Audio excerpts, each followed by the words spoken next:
G'day guys and welcome back to my channel. My last video on this rifle kit was fairly popular and guys appreciated it, so today I'm going to be talking about a pretty cool new product from DPT. And before I actually made this video, I shot out to the range, did all my testing, so that when I come back I can actually talk about it with some knowledge. So what I'll do is I'll run you through just a couple of clips down at the range. It's going to be a pretty short, sweet little video.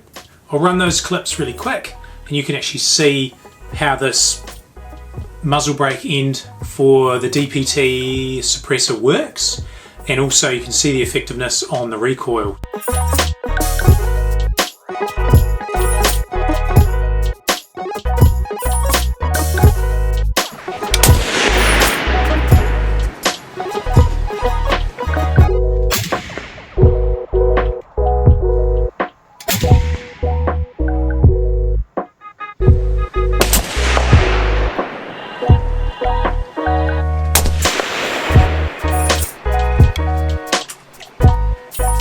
So there you go, there's some of that footage going down to the range. Typical fashion of my reviews, I'm going to give you the price, then some of the features of this end cap, then the pros, what I think are the cons, and then who I think this particular product has been designed for and would suit, and then also whether or not I honestly think you should buy it or not. So yeah, fun. Let's go. So straight off the back, the price for the end cap here, they're 120 bucks. 120 bucks including just, and then you pay a little bit of shipping for that, and then off you go. So that's cool. Some of the features, I'll bring you in close and we'll go over some of the features, which will move on into the pros of a product like this as well. Right, so coming in nice and close, having a good look at this piece of kit. As you can see, basically here's your standard DPT end cap, and this one here is, man, it's probably 10 mils longer than that there. So there you go. Some features would be, it is sort of radial porting, so it's got, I've actually measured it all out because I'm a bit OCD, and all the porting is equally distanced around the muzzle brake cap. So it simply just screws on and off. Just go. There you go, simply screws on and off. You can see it's got some shots through it already. And yeah, it's a very well machined piece of kit. Simply screws on, and there you go. There's some of your features. Well, that's about it really. So brought you nice and close to have a look, but basically here's your baffle set that your DPTs are famous for, and that I've got 3 baffles, spare baffles here, just because I like to muck around with things. So that's the difference. You take your end cap off and you screw your muzzle cap on. Some of the pros.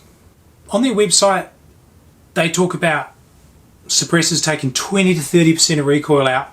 Put this muzzle brake end cap on there and it will take, they're sort of saying 30 to 40%. I think that's quite conservative, to be honest guys, and I think well done for DPT for not saying, you know, it's going to work like a muzzle brake.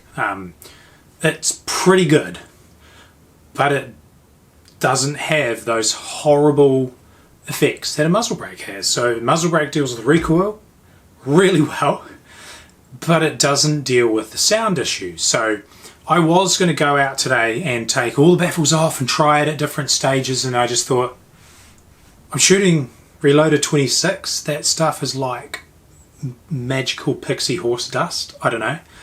And I just thought, I'm not doing that. Reloaded 26 took me years to get a couple of tubs of it.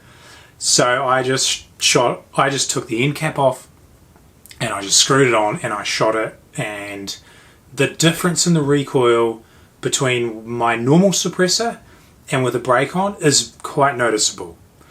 But one of the biggest pros as well is it's not silly loud like a muzzle brake. And when you're on the range, that's where you really notice how your rifle's actually shooting, because you're focusing on getting those groups.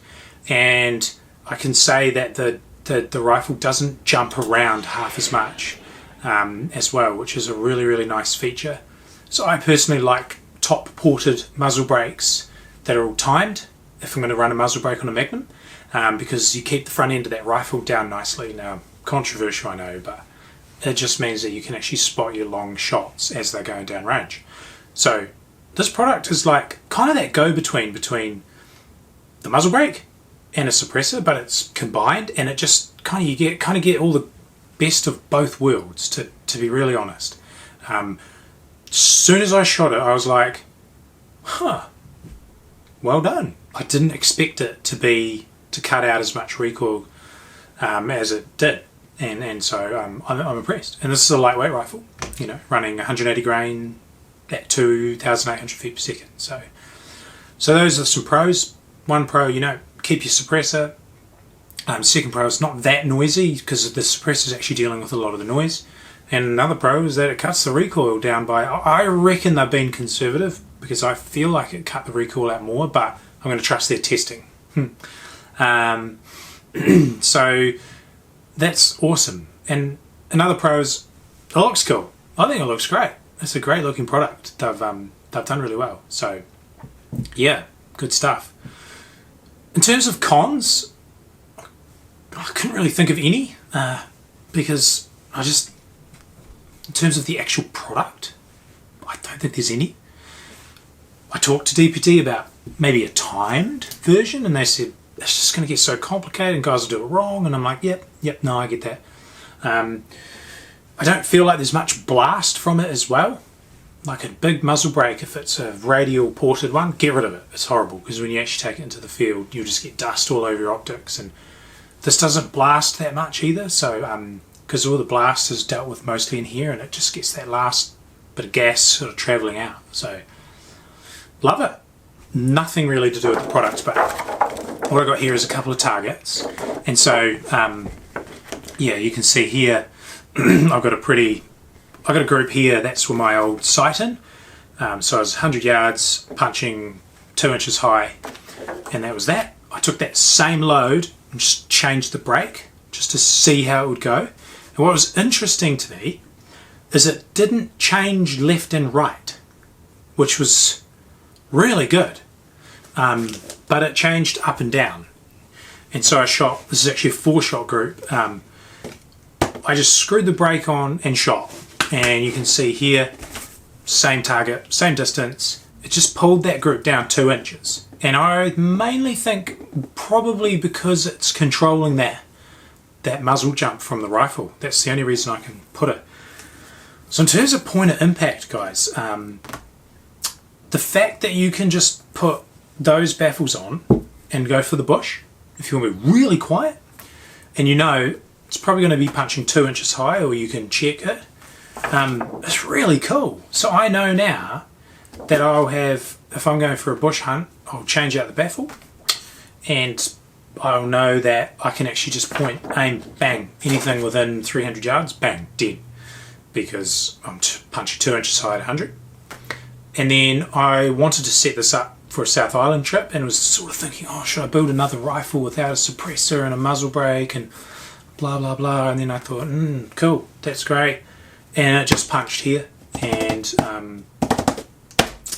everything went really well with it. So basically it doesn't actually affect the suppressor in terms of left and right for point of impact. It just affects up and down, and you just need to measure the difference. So you can run both systems on this one suppressor, and I think it's super rad. Like, that's super cool, because if you tried to take the suppressor off and go to a muzzle brake, good luck. You'd have a massive offset that you're trying to work out. So there you go, guys. It's pretty cool.